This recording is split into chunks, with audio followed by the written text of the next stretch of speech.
from me and my Hagrid hair. You're gonna have to ignore it, okay? We just gotta move past the hair. I'm yet to style it. Welcome to day 4 of vlogging every day of October. Although today you're gonna get 2 vlogs in one day because I forgot to upload yesterday's vlog. Going well already. Today's video is going to be a bit of a chatty one because I wanted to talk to you about my new car, because I know a lot of you watch my videos for the car content, and so I thought I would do a bit of a chatty video about how it's going. Because if you didn't know, my car before my new one was 23 years old. I've then upgraded to a 3-year-old car, and although they're the same make and type, so they're both Volkswagen Polos, they are so different to one another that it is ridiculous. It is actually so funny. And so I thought I would just have a little chat about it, because there's lots of things that I've done, realised, seen that as a older car driver. So if you didn't know, older cars are completely different in terms of simplicity. I feel like new cars are quite electronic, there's a lot going on, whereas old cars are just built to start and drive, and if they do both of those things, then it's like, the old Polo did not have cruise control, it did not have hill assist, it did not have touchscreen, it did not have even a screen, to be honest, in the middle. It had cassette, it had a CD deck in the back, which actually is quite funny.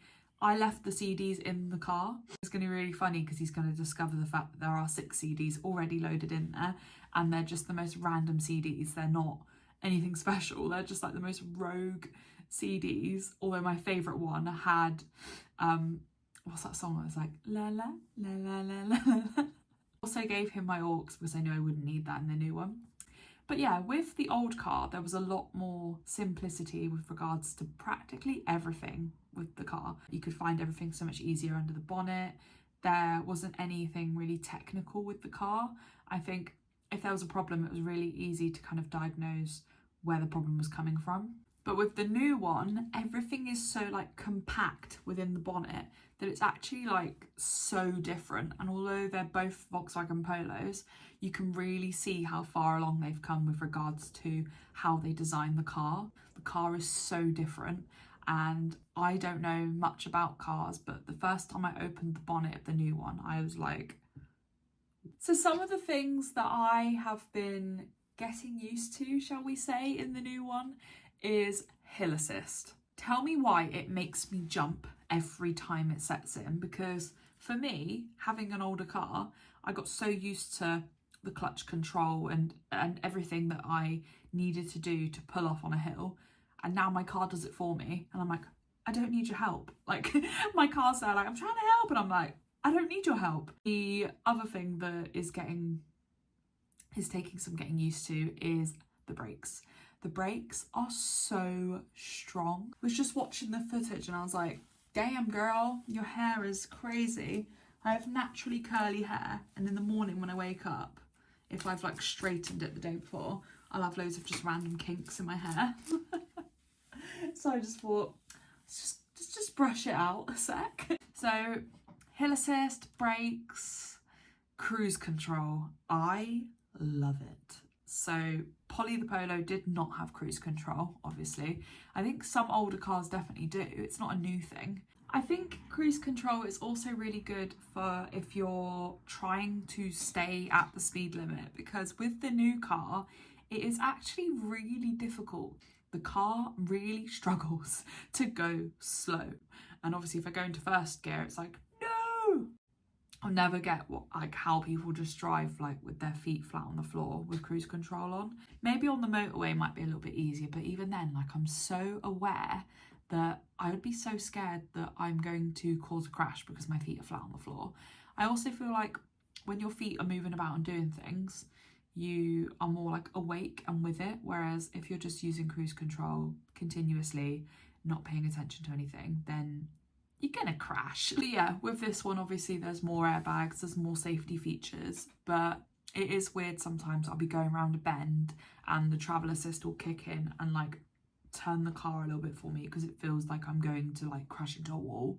I'm like, honey, I live in the countryside. There are bends everywhere.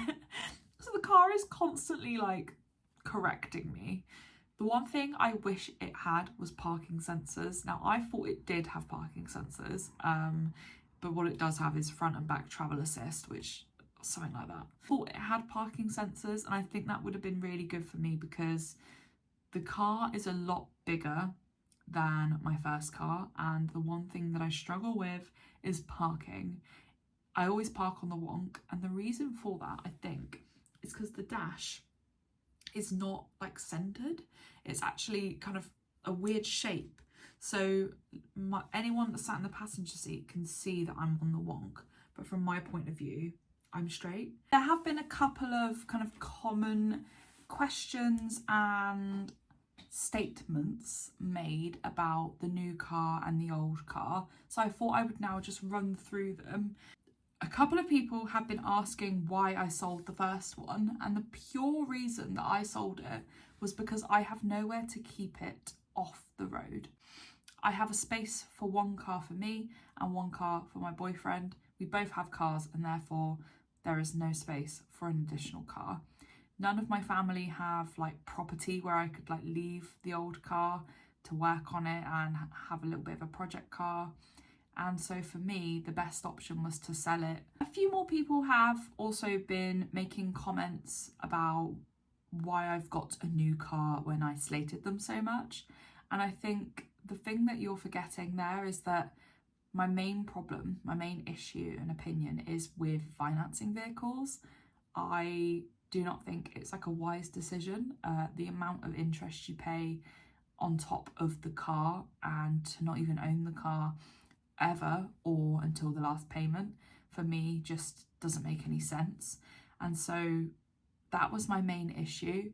I also really love driving older cars, but for me my anxiety got so bad because I was constantly having panic attacks, worrying that my car was going to break and I was going to be stranded, or something bad was going to happen and I was going to be on my own when it happened. And I just got so in my head to the point where it was affecting me when I was driving. And as someone who doesn't have driver's anxiety, doesn't get worried about driving, it really impacted me because I was just thinking to myself, God, in a minute I'm going to be too scared to drive, so let's nip it in the bud now and buy a new car. The car was purchased outright, and I'm very grateful to have family who were able to assist me with that kind of thing. So I'm always happy to be fluid and open about the fact that I did not purchase my car myself, that I had help to do so. But I'll also keep that opinion that I do not think financing a vehicle is wise. I think if you ever are going to finance a vehicle, you should do it through a bank loan, because then at least you own the vehicle and you pay the bank back. But yeah, that's just my opinion. Like, it doesn't impact anybody. In fact, it's one of those things, like, it's your decision. At the end of the day, you do you, and that's my opinion, you know? On the flip side to that, I have had thousands of you saying so many lovely things to me, which I forever will appreciate. I take that on board a lot more than I take on board the trolls and the hate. So I really do appreciate everybody who has said that I deserve it, everybody that has congratulated me and asked about the car and has been overall quite positive about my whole experience. Like, I really do appreciate that, and that will always be the most important thing to me. What is that person doing?